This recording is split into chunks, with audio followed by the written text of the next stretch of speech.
Good afternoon, it's 3:15. I'm Libby Lovell. And I'm Joe Thompson, and here are your headlines. A body found in a container in Burton has been identified. 2,000 jobs are at risk at discount shoe store Brantano. And Port Vale could be sold as early as next month. One of the bodies found in a shipping container last month has been identified as Afghani teenager Khalid Soki.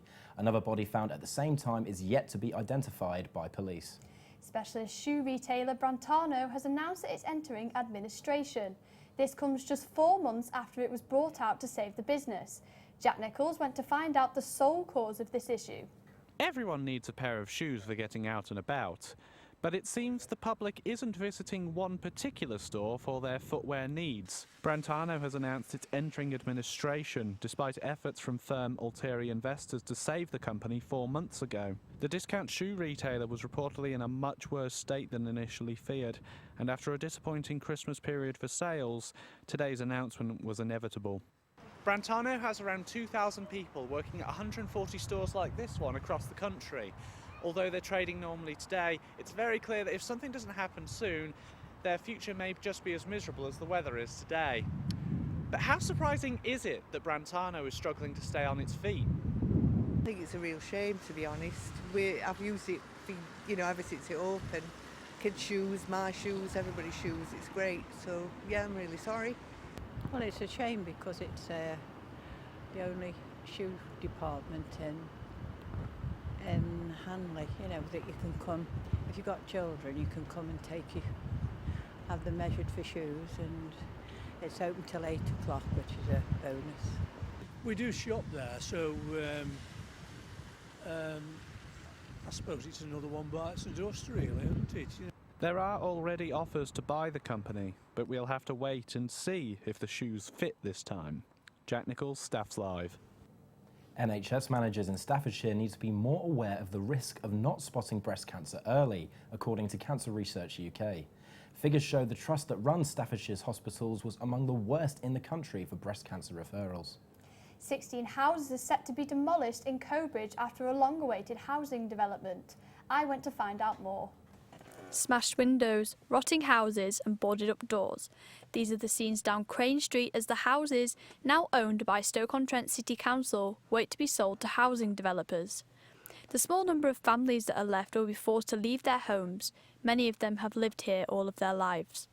Plans to build on the former Churchill China site were first lodged more than a decade ago, but residents have only just started to see developments recently. It is one of 8 brownfield sites that make up Stoke-on-Trent's housing zone, meaning government funding will be readily available to push the project along.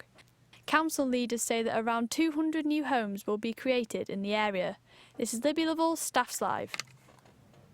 31 government jobs will be moved from Stoke-on-Trent to Crewe next week. The Health and Safety Executive is closing down its Trent Vale office on Monday.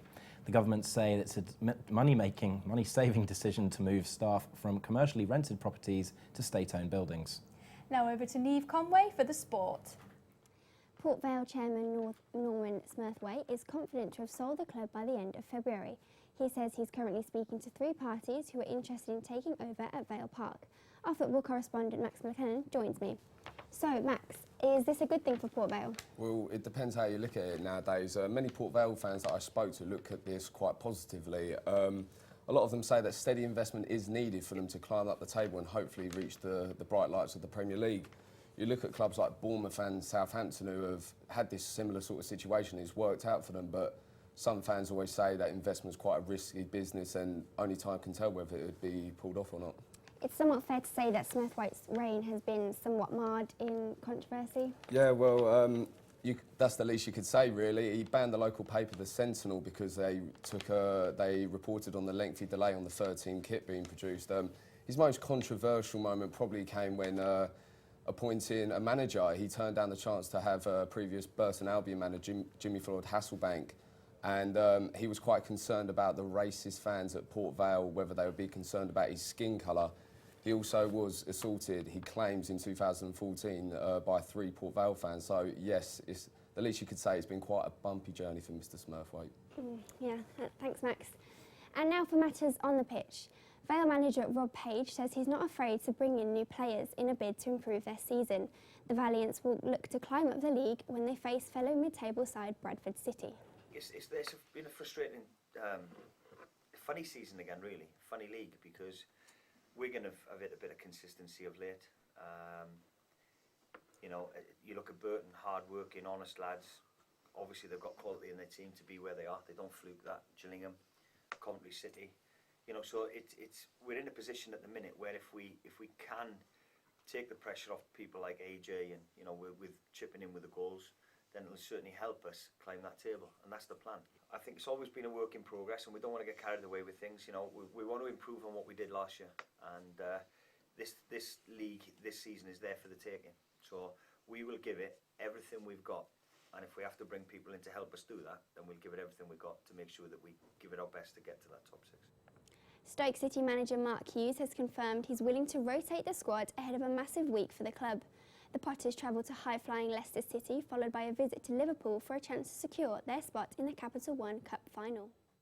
Well, as I touched on, we've got a big period coming up. We've probably we've come through the festive period, and usually there's a little bit of a lull in proceedings, but we'd argue we're right in the smack middle of a period that's still continuing. So we've still got huge games to come.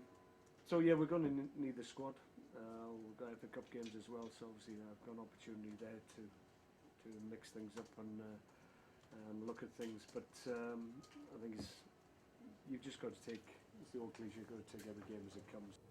South Africa are dominating day one of the final test against England.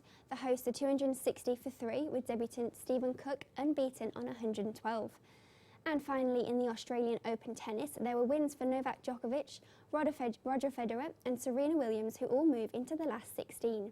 That's all for your sport for now. Back to you guys. Thanks, Neve. And now over to the world of entertainment with Danny Levelette.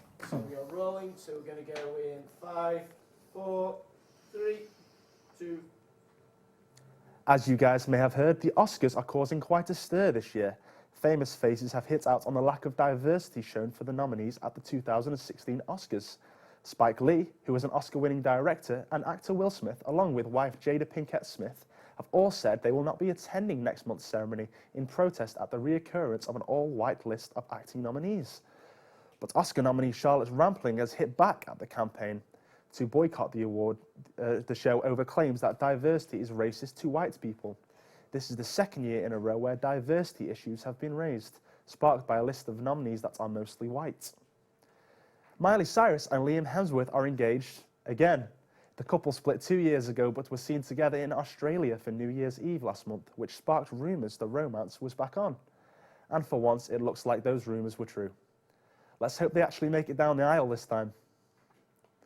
Adele's Hello video has reached a whopping 1 billion views on YouTube just 87 days after the video was released. I think Adele can rest assured knowing that her comeback has been a pretty good one. On Celebrity Big Brother tonight, you will see Gemma Collins reveal to Tiffany that she has a feeling she is pregnant and who will get the boot. All 7 celebrities are up for eviction. If they aren't any of your favourite things, The Hills are alive at the Regent Theatre. You can catch The Sound of Music at 7:30 or catch it tomorrow for its last 2 showings at 2:30 and again at 7:30. That's all for your entertainment this week. Back to you guys. We'd just like to apologise for the beginning of that clip, and thank you, Danny. Do you think you'd be able to win an Oscar, Libby? I think I've got more chance than poor Leonardo DiCaprio anyway. Here's Lewis Warner with the weather. Thank you, good afternoon. We've an improving picture for tonight. Southwesterly winds will begin to strengthen, bringing with it some warmer air. Through the night, we'll be keeping those clear skies with the odd chance of patchy rain. Some good spells of sunshine through Saturday, but the picture changes on Sunday with plenty of cloud. Temperatures will be hitting 14 degrees, almost double the average for this time of year. Back to Joe and Libby. And your headlines again. A body found in a container in Burton has been identified. 2,000 jobs are at risk at discount shoe store Brantano. And Port Vale could be sold as early as next month. That's all your news for now. If you want to find more news from us, you can visit us on Twitter at Staffs Live. Or you can visit our website, staffslive.co.uk. Goodbye. Goodbye.